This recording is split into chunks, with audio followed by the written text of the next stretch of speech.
Nyt täytyy oikein esittäytyä. Mun nimi on Jari ja sun nimi on? Tiia. Tervehdys. Mites olet ihan ensimmäistä kertaa taikurin apulainen? Oot ihan ensimmäistä kertaa taikurin apulainen? Joo. Jännittääkö? Joo. Aivan kauheasti vai? Joo.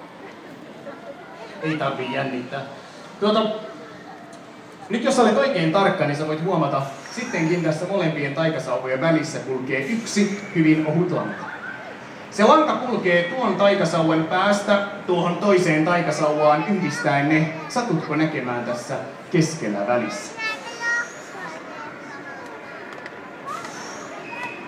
Se on nimittäin niin ohut lanka, että sitä ei aina silmä tahdo erottaa, mutta Matin mukaan sakset, ja otan ne sakset sieltä pöydältä käteesi.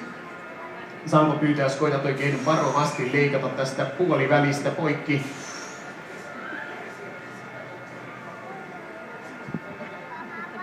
Ja nyt jos vedät varovasti tuosta pampulasta.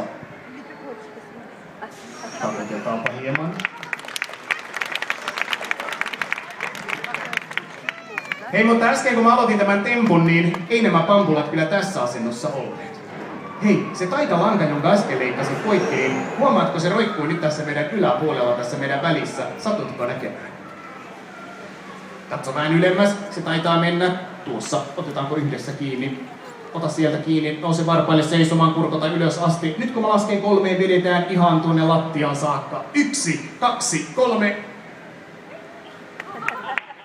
Kiitos oikein paljon avusta. Kiitos oikein paljon.